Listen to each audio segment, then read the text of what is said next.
మా ఛానల్స్ లో వ్యాపార ప్రకటనలు, ఇంటర్వ్యూల కొరకు మాకు వాట్సాప్ మెసేజ్ చేయండి 7799789788. Welcome to Tree Media devotional. అంకెల్లో అదృష్టం కార్యక్రమానికి స్వాగతం.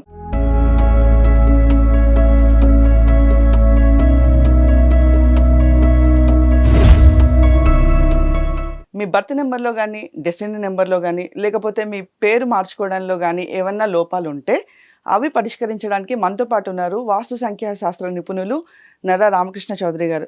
గురుగారు నమస్కారం. నమస్తే. గురుగారు, సాధారణంగా చాలామందికి న్యూమరాలజీ ప్రకారంగా కానీ, లేకపోతే పేరు మార్చుకోవడంలో కానీ కొన్ని ఇబ్బందులు ఉంటూ ఉంటాయి. అయితే వాటిని మనం ఎలా మార్చుకోవచ్చు, అవి మార్చుకున్న తర్వాత ఎలా ఉంటుంది? ఇక్కడ మనం చూసుకున్నట్లయితే 1, 10, 19, 28లో తేదీల్లో పుట్టిన వాళ్ళకి అసలు ఎలా ఉంటుంది? ఓకేనమ్మా. ఇప్పుడు ఈ 1, 10, 19, 29లో ఈ డేట్లో జన్మించిన వాళ్ళకి వీళ్ళకి వచ్చేసరికి బర్త్ నెంబర్ 1 వస్తుంది అనమాట. ఎందుకంటే ఈ 1, 9 కూడా కూడితే 1 వస్తుంది, 2, 8 కూడినా 10 వస్తుంది, అంటే 1 వస్తుంది. ఈ డేట్లో జన్మించిన ఎవరికైనా సరే బర్త్ నెంబర్ 1 వస్తుంది. ఈ మొత్తం ఈ యొక్క డెస్టినీ నెంబర్ కనుక్కోవాలనుకుంటే ఫర్ ఎగ్జాంపుల్ ఇప్పుడు 19, 8, 1990లో జన్మించిన ఉన్నారు. ఇది మొత్తం కూడితే ఇది కూడా 1 వస్తుంది. ఇలా ఎవరికైతే డెస్టినీ నెంబర్ కూడా 1 వచ్చిందో వాళ్ళ ఎట్లా ఉంటుందంటే బర్త్ నెంబర్ 1, డెస్టినీ నెంబర్ 1 అని మనం తెలుసుకోవచ్చు. అదంటే దీని గురించి తెలియని వాళ్ళకి ఎగ్జాంపుల్ రాసాం అనమాట. ఇప్పుడు ఈ బర్త్ నెంబర్ 1, డెస్టినీ నెంబర్ 1 ఉన్న వాళ్ళకి ఎలా ఉంటుందంటే 1 అంటే రవి అనమాట. రవి బర్త్ నెంబర్లో ఉన్నారు, డెస్టినీ నెంబర్లో రవి ఉన్నారు. అంటే వీళ్ళు చాలా వెలుగ్గా ఉంటారు. ఎక్కువగా గవర్నమెంట్ జాబ్ చేసే వాళ్ళంతా కూడా ఈ బర్త్ నెంబర్లు, ఈ డెస్టినీ నెంబర్ల వల్లే ఉంటారు. అయితే వీళ్ళు కొంచెం అగ్రెసివ్గా ఏది కూడా ఫాస్ట్గా కావాలనుకుంటారు. ఇమ్మీడియట్గా కావాలి, ఇమ్మీడియట్గా డెవలప్ కావాలి. దానికోసం ఏం చేయాలి? ఆ చేసే క్రమంలో వీళ్ళు బర్త్ నెంబర్, డెస్టినీ నెంబర్ బాగున్నా కానీ వీళ్ళ పేరులో కనుక ఏదైనా లోపం ఉంటే బాధపడిపోతారు అనమాట. అంటే ఎందుకంటే మధ్యలో స్పీడ్ బ్రేకర్లు వచ్చినా ఆగరు వీళ్ళు. ఫాస్ట్గా వెళ్ళిపోవాలి. ఎంత దూరమైనా దేనికైనా వాళ్ళు తెగించి మనం విపరీతంగా డెవలప్ కావాలనే ఉద్దేశంతో ఉంటారు. ఆ అగ్రెసివ్నెస్ అనే విషయంలో మధ్యలో బ్రేక్లు వచ్చినప్పుడు అక్కడ పడిపోతారు. కాబట్టి ఎప్పుడు పడిపోతారు? ఎప్పుడైతే పేరులో లోపం ఉందో ఆ పేరులో లోపం కరెక్షన్ చేసుకోనప్పుడు ఇలాంటి డెసిషన్స్ తీసుకుంటారు. అనవసరం విషయాల్లో కూడా జోక్యం చేసుకొని చాలా ఇబ్బందులు పడైన వాళ్ళు కూడా ఉన్నారు. గవర్నమెంట్ ఆఫీసర్లో కూడా చాలామంది వాళ్ళ జాబ్ అయితే వస్తుంది, కానీ వాళ్ళు చాలా ఇబ్బంది కూడా ఎదుర్కొంటుంటారు అన్నమాట ఆఫీసులో. అయితే గురుగారు, మనం సాధారణంగా చూసుకున్నట్లయితే నక్షత్రం ప్రకారము, లేకపోతే ఆ నక్షత్రానికి తగ్గట్టుగా మనం పేరు పెట్టుకుంటూ ఉంటాం. అయితే మనం న్యూమరాలజీలోకి వచ్చేటప్పటికి సంఖ్యాశాస్త్రాన్ని మనం చూసుకుంటూ ఉంటాం. అయితే ఈ పేరు లోపం ఉన్నది మనం ఎలా తెలుసుకోగలుగుతాం? మంచి కరెక్ట్ అడిగావు, మంచి క్వశ్చన్ అడిగావు. ఇప్పుడు మనకి ఈ బర్త్ నెంబరు 1 ఉన్న వాళ్ళకి వీళ్ళకి కొన్ని నామ సంఖ్యలు ఉంటాయి, వీళ్ళే వాడాలి. అవి వీళ్ళ కోసమే పుట్టాయి అన్నమాట న్యూమరాలజీలో. ఆ నామ సంఖ్యలో వీళ్ళు గనక లేకపోతే అప్పుడు వీళ్ళకి ప్రాబ్లమ్స్. వీళ్ళ నామ సంఖ్య తెలుసుకోవాలనుకుంటే వాళ్ళ పేరులో మనకి ఒక న్యూమరాలజిస్ట్ దగ్గరికి వెళ్ళి వాళ్ళకి సంబంధించిన పేరు ఇవన్నీ ఇస్తే అతను చూసి చెప్తాడనమాట. అది అలా తెలుస్తుంది. కొంతమంది న్యూమరాలజీ కొద్దిగా ప్రవేశం ఉన్న వాళ్ళు కూడా తెలుసుకోవచ్చు, పెద్ద ఇబ్బంది ఏం కాదు దాని గురించి. కాకపోతే మనకి ఎలా పరిష్కరించుకోవాలనేది మాత్రం తెలియదు. దానికి మనం దీనికి కొన్ని చెప్తాను అనమాట. దీనికి ఉదాహరణ చెప్తాను. దీనికి ఒక అతను నాకు ఈ బర్త్ నెంబర్, డెస్టినీ నెంబర్ ఉన్న వ్యక్తి నా దగ్గరకు వచ్చాడు. అంటే అతను వాళ్ళ ఓనర్ వచ్చేసరికి నా దగ్గరకు వస్తుంటాడు, ఏదైనా వాస్తుకు సంబంధించింది కానీ, న్యూమరాలజీకి సంబంధించింది కానీ కరెక్షన్స్ కోసం వస్తుంటాడు. ఇతను అక్కడ ఏం చేశాడంటే డ్రైవర్గా పనిచేస్తుంటాడు. ఆ డ్రైవర్గా పనిచేసే వ్యక్తి అతను వెళ్ళిపోయిన తర్వాత, వాళ్ళ ఓనర్ వెళ్ళిపోయిన తర్వాత నాతో చిన్న మాట అంటాడు, సార్ నేను కూడా బాగా డెవలప్ కావాలనుకుంటున్నాను సార్, నాకు కూడా కొంచెం ఏదైనా ఇంటి చెప్పండి సార్ అన్న. ఒకసారి ఊరిని సరే వస్తుంటాడు కదా ఆ డ్రైవర్ కదా అని చెప్పేసి నేను చెప్పాను, చెప్పమన్న డేట్ ఆఫ్ బర్త్ చెప్తే అతను బర్త్ నెంబర్ 1, డెస్టినీ నెంబర్ 1 ఉంది. అమ్మ నువ్వు నీ పేరు కనుక మార్చుకుంటే నువ్వు ఇక్కడ పని చేయవని చెప్పాను. అదే సార్ నా నోటికాడ గుర్తు చేస్తారు మీరు అని అన్నాడు. అంటే నువ్వు చిన్నవి చెయ్యవమ్మా, నీ పేరులో కొంచెం లోపం ఉంది, అందుకనే నువ్వు వేరే వాళ్ళ దగ్గర పనిచేస్తున్నావు. వాస్తవంగా 2 రవి ఉన్న మనుషులు ఎవరైనా సరే ఒకరి కింద పనిచేయడానికి ఒప్పుకోరు, ఒక అజమాయిషిని చలాయిస్తున్న వీళ్ళ మీద ఒప్పుకోరు అని. అంటే కరెక్టే సార్, నాకు లోపల అదే ఉంటుంది సార్, నేను ఒకరి కింద పనిచేయటం ఏంటి, అసలు నేనేంటి, నా ఆలోచనలు ఏంటి, నా విధి ఇలా ఉందని అనుకుంటావు సార్ అని. అంటే ఓకేనమ్మా నువ్వు ఒకటి వచ్చేసేయి, పర్సనల్ గొడవలు నేను నీతో చెప్తాను, నీకు కరెక్షన్ ఇస్తాను అని చెప్పేసి వాళ్ళ తన పేరులో నేను కరెక్షన్ ఇచ్చానండి. ప్లస్ ఒక చిన్న స్టోన్ కూడా ఇచ్చాను. ఇచ్చాను, అయిపోయింది. ఒక 2 months 3 months తర్వాత నాకు కలవలేదు అతను. ఒక 3 months తర్వాత ఆయన మామూలుగా వచ్చాడు. వాళ్ళ ఓనర్ ఉన్నారు కదా, ఆ రియల్ ఎస్టేట్ ఓనరు, అతను వచ్చాడు. వచ్చిన తర్వాత అతనితో పాటు డ్రైవర్ వేరే అతను వచ్చాడు. ఏం సార్ మీ డ్రైవర్ ఏడి అని అడిగాను. అంటే లేదండి అతను మానేశాడండి, వాడు కొంచెం తలబిరుసు ఎక్కువ, వాడు అసలు మామూలుగా నాకు అనిపిస్తుంటుంది వీడి పెద్ద అహంకారం లాగా అనిపిస్తుంటాడు. అహంకారం కాదు, వాడి యాటిట్యూడ్, వాడి ఆత్మవిశ్వాసం, అంటే వాడు ఆత్మగౌరవాన్ని కోల్పోయే పరిస్థితులు ఉండరు వాళ్ళు అసలు అని చెప్పుకొచ్చాడు. ఎస్, అయితే మనం ఇచ్చిన పని చేసింది అనుకున్నాను నేను. తర్వాత ఒక 6 months తర్వాత వచ్చాడండి.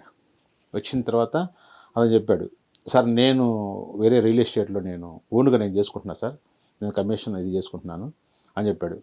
ఇక్కడ ఏమైందంటే ఇతను ఒక 4-5 years తర్వాత ఓన్గా వెంచర్ వేసాడండి. అతను ఓన్గా వెంచర్ వేసి ఈక్వల్గా వీళ్ళిద్దరూ ఒక స్థలం కొనడానికి, ఇతను అంతకుముందు పార్ట్నర్ ఉన్నాడు కదా, ఒక సైట్ కొని వాళ్ళు కూడా ప్లాన్ మామూలుగా చేస్తారు, లేఅవుట్ వేస్తారు కదా. ఆ లేఅవుట్ వేసేటప్పుడు ఇతనికి ఈ ఓనర్ ఉన్నాడు కదా, పాత ఓనరు, అతనికి ఒక కాంపిటీషన్ ఇతనే అయ్యాడు ఒక సైట్లో. అంటే అతని చూడండి ఎంత డెవలప్ అయిపోయాడు. ఇప్పుడు అతను చాలా, ఇప్పుడు అతను డ్రైవర్ పెట్టుకున్నాడు. అతను డ్రైవర్ పెట్టుకున్నాడు. అతను కమిషన్ ఉంది, అంటే కమిషన్ నుంచి ఇటు వచ్చేసాడు కాబట్టి అది కూడా రన్ అవుతూ ఉంటుంటుంది. పెద్ద పెద్ద సైట్లు ఏదన్నా క్రోర్స్లో ఉన్న సైట్లు చేస్తూ ఉంటుంటాడు. ఆ వృత్తిని పోగొట్టకుండా ఇది ఇవాళ ఇంత డెవలప్ అయిపోయాడు. అంటే అతని తర్వాత ఏమైందంటే ఇంకొకటి కూడా చెప్పాడు నేను, ఈ డేట్ ఆఫ్ బర్త్, ఈ డెస్టినేషన్ ఉన్న వాళ్ళకి భార్య ద్వారా చాలా కలిసి వస్తుందండి, చాలా కలిసి వస్తుంది. ఇప్పుడు నేను చెప్పిందంతా కూడా బిఫోర్ మ్యారేజ్ ఇతనికి, బిఫోర్ మ్యారేజ్. ఇప్పుడు తర్వాత ఏమైంది, నాకు మ్యారేజ్ కార్డు ఇవ్వడానికి వచ్చాడు. సరే నాకు ఇట్లా మ్యారేజ్ కుదిరిందండి అని చెప్తే నేను చెప్పాను, అప్పుడు నీకు మ్యారేజ్ ఈ date of birth destiny number ఉన్న వాళ్ళకి లేడీస్ వల్ల, అంటే పార్ట్నర్ ఎవరైనా కానీ ఇదే లేడీస్ ఉన్నారనుకోండి దీనికి భర్త ద్వారా కలిసి వస్తుంది. జెంట్ ఉన్నారనుకోండి భార్య ద్వారా కలిసి వస్తుంది. నీకు మీ చేసుకునే ఆవిడ కూడా బాగా ఆస్తుపరులు అయి ఉండాలి అన్న, అంటే బాగున్నారండి వాళ్ళు, నాకు అనుకోకుండా మంచి మ్యాచ్ వచ్చింది, వాళ్ళు కూడా బాగా హ్యాపీ ఫీల్ అయ్యారు నా క్యారెక్టర్ చూసేసి అని చెప్పేసి అని అన్నాడు. తర్వాత వాళ్ళకి మంచి ఆస్తులు రావటం, ఆ ఆస్తులు కూడా ఎలా వచ్చినాయి, వాళ్ళకున్న ఇచ్చిన పొలాలు వాటిల్లో దాని పక్కన బైపాస్ పడింది. చూడండి అసలే ఈ మనకి కరెక్షన్ ప్రభావం ఎలా ఉందంటే, నేమ్ చేంజ్ చేయడం వల్ల ఇది మామూలు పొలం ఇచ్చారు, 4 ఎకరాలు 5 ఎకరాలు ఇచ్చారు. ఆ 4 ఎకరాలు కూడా దాని పక్క నుంచి దాంట్లో ఆ చేలో నుంచి పక్కకుండా బైపాస్ పడింది. అంటే అంతకుముందు ఒక 15 lakhs 20 lakhs ఉన్న పొలం ఈరోజు 70 lakhs 80 lakhs వెళ్ళిపోయింది. పెద్ద టైం లేదు, ఎంత ఒక 6-7 yearsలో అది. అందుకని ఇట్లాంటి ఈ డేట్ ఆఫ్ బర్త్లు ఈ ఉన్న వాళ్ళు మంచి నెంబర్ ఇది. అంటే ఫాస్ట్గా డెవలప్మెంట్ కావాలనుకునే వాళ్ళకి మంచి ఉంది, దీంట్లో విషయం ఉంది. కాకపోతే ఎక్కడెక్కడ బ్రేక్స్ వస్తాయి, ఎక్కడెక్కడ మనం నిదానంగా ఉండాలి, ఎక్కడ చూసి చెయ్యాలనే దానికి దాంట్లో జాగ్రత్త తీసుకోవాలి. దాంట్లో జాగ్రత్త తీసుకోవాలనుకుంటే పేర్లో కరెక్ట్గా ఉండాలి. పేర్లో కరెక్ట్ లేకపోతే చాలా ఇబ్బందులు వస్తాయి. గవర్నమెంట్ ఎంప్లాయీస్లో కూడా మనకి చాలా ఇబ్బందులు వస్తున్నాయి. ఎందుకంటే ఈ ఆఫీసుల్లో పనిచేసేటప్పుడు చాలా ఇబ్బందులు వాళ్ళు ఎదుర్కొంటారు, అవమానాలు ఎదుర్కొంటారు, సరైన పొజిషన్లో లేకుండా ఉంటారు అనమాట. అది అయితే గురుగారు ఇక్కడ ఒక చిన్న సందేహం. ఇప్పుడు మీరు నేమ్ కరెక్షన్ అని చెప్పారు. ఇప్పుడు డెస్టినీ నెంబరు, బర్త్ నెంబరు 1 ఉన్న వాళ్ళకి ఒక నేమ్ కరెక్షన్ చేయడం వల్ల వాళ్ళ యొక్క జాతకం మారుతుంది అని చెప్పారు. ఇప్పుడు సాధారణంగా మనం చూసుకున్నట్లయితే ఒక పేరుని మనం తెలుగులో రాస్తే ఒకలా వస్తుంది, ఇంగ్లీష్లో రాస్తే ఒకలాగా వస్తుంది. మరి దానికి ఏమన్నా ఇది ఉంటుందా, చేంజ్ ఉంటుందా, డిఫరెన్స్? మనకి ఇప్పుడు ఏముండదు. మనకి ఇప్పుడు కలకత్తా తీసుకోండి, కలకత్తా రాయంటే ఎలా రాస్తారు చెప్పండి? కొన్ని చాలా ఉంటాయి. ఇప్పుడు హైదరాబాద్ ఉంది, హైదరాబాద్లో వచ్చేసరికి మనకి తెలుగులో మనం హైదరాబాద్ అంటాం, మామూలుగా తెలుగు ఉచ్చారణ సరిగా బ్యాడ్ అని పలకాలి. అవును, అంటే మనకి ఉచ్చారణతో సంబంధం లేదు, లెటర్స్ ఇంపార్టెంట్. ఒకే పేరు ఉందనుకోండి, ఇప్పుడు శ్రీనివాసరావు అని పేరు ఉంది, శ్రీనివాసరావులో మనం ఏ లెటర్స్ మార్చుకునేది ఇంపార్టెంట్, పిలిచేది అదే ఉంటుంది. అదే తెలుగులో పిలిచేవాళ్ళు కానీ, ఇంగ్లీష్లో పిలిచేవాళ్ళని, హిందీలో పిలిచేవాళ్ళైనా ఏదైనా పేరు ఉచ్చారణ అదే ఉంటుంది. కానీ లెటర్స్లోనే దానికి ఒక ప్రొనాలజీ అని ఉంటుంది అనమాట, దాని ప్రకారంగా చేసుకోవాలి వస్తుంది. ఓకే గురుగారు, అయితే బర్త్ నెంబరు, డెస్టినీ నెంబర్ 1 ఉన్న వాళ్ళకి ఒకవేళ జాతకం పరంగా బాగున్నా, న్యూమరాలజీ పరంగా బాగున్నా, ఒక నేమ్ కరెక్షన్ చేంజ్ చేసుకుంటే మాత్రం ఇంకేమన్నా లోపాలు ఉన్నా పరిష్కారాలు అద్భుతంగా ఉంటుంది. ఎందుకంటే ఇది రవికి సంబంధించింది కాబట్టి బాగా వెలుగు ఉంటుంది. ఎంత వెలుగు ఉంటుంది అంటే అంత వెలుగు ఉంటుంది అనమాట. చాలామంది పెద్ద పెద్ద ఆఫీసర్స్ కానీ, గవర్నమెంట్ ఆఫీసులో కూడా హైయర్ ఆఫీసర్స్ ఉంటారు కదా, అంతా కూడా ఈ నెంబర్లో ఉన్న వాళ్ళు ఉంటారు. పొలిటికల్లో కూడా బాగా రాణించిన వాళ్ళు ఇందులోనే ఉంటారు. అంటే ఫాస్ట్ గ్రోత్ అనమాట. అది రవికి సంబంధించిన వెలుగు అంత ఫాస్ట్గా ఉంటుంది. గురుగారు నేమ్ మార్చుకోవడంలో చెప్పారు. అయితే ఇప్పుడు ఈ 1 ఉన్న వాళ్ళకి లక్కీ నెంబర్స్ కానీ, లక్కీ కలర్స్ కానీ ఏమన్నా ఉంటాయా? అవును, ఉంటాయమ్మా. వీళ్ళకి వచ్చేసరికి 1 359 లక్కీ నెంబర్స్ అమ్మ. 8 వచ్చేసరికి అన్లక్కీ నెంబరు. కలర్స్ వచ్చేసరికి వీళ్ళకి రెడ్, బ్లూ, గ్రీన్, ఎల్లో బాగుంటుంది. బ్లాక్ అవాయిడ్ చేయాల్సి వస్తుంది అనమాట.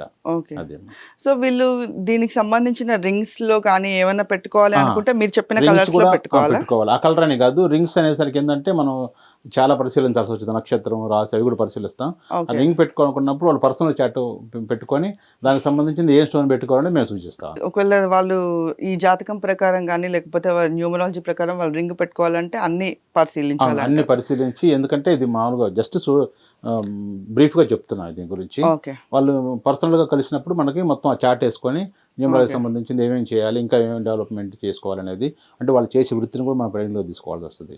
జాబ్ చేస్తున్నారా, బిజినెస్ చేస్తున్నారా, లేదా స్టూడెంటా, ఏంటి అనేది దానికి పరిగణలోకి తీసుకొని మనం చెప్పాల్సి వస్తుంది. అంటే దానికి తగ్గట్టు కూడా పేరు మార్చడం ఉంటుందా? అంటే ఇప్పుడు చదువుకునే వాళ్ళకు ఒకలాగా అలా వృద్ధిలో నెంబర్స్ ఉంటాయి అమ్మా, అదే నెంబర్ ఉంటుంది. ప్రొనాలజీ కొంచెం మారుతుంది, ఇదే నెంబర్లు ఉంటుంది. వీళ్ళకి ఏ నెంబర్ ఇవ్వాలనేది ఉంటాయి కొన్ని నెంబర్లు. ఈ నెంబర్కి ఇవ్వాల్సిన వాళ్ళు ఆ నెంబరే ఇస్తాం. అది వాళ్ళ వృత్తిని బట్టి మనం చేస్తాం. ఇప్పుడు ఒకే వృత్తి, ఇప్పుడు ఇదే బర్త్ నెంబర్, డెస్ట్ నెంబర్ ఉన్నారండి, ఒక ఆటో నడుపుకునే వాళ్ళు ఉన్నారు, వాళ్ళకి ఇస్తాం. వాళ్ళకి ఏమి ఇవ్వాలో అది ఇస్తాం వాళ్ళకి. ఇంకో పెద్ద బిజినెస్ మ్యాగ్నెట్ ఉన్నాడు మామూలుగా, అతనికి ఏమి ఇస్తాం మనం, దాని ప్రకారం ఇస్తాం. అట్లా అనమాట. సో అలా వృత్తిని బట్టి లేకపోతే వాళ్ళు చేసేదాన్ని బట్టి దాన్ని బట్టి పరిశీలిస్తాం. ధన్యవాదాలు గురువు గారు. వ్యూయర్స్, మీరు కూడా ఏదైనా మీ నేమ్ కరెక్షన్ చేయించుకోవాలనుకున్నా లేకపోతే మీరు ధరించే రింగ్లో ఏదైనా కలర్ పెట్టుకోవాలనుకున్నా గురువు గారిని సంప్రదించండి. ధన్యవాదాలు గురువు.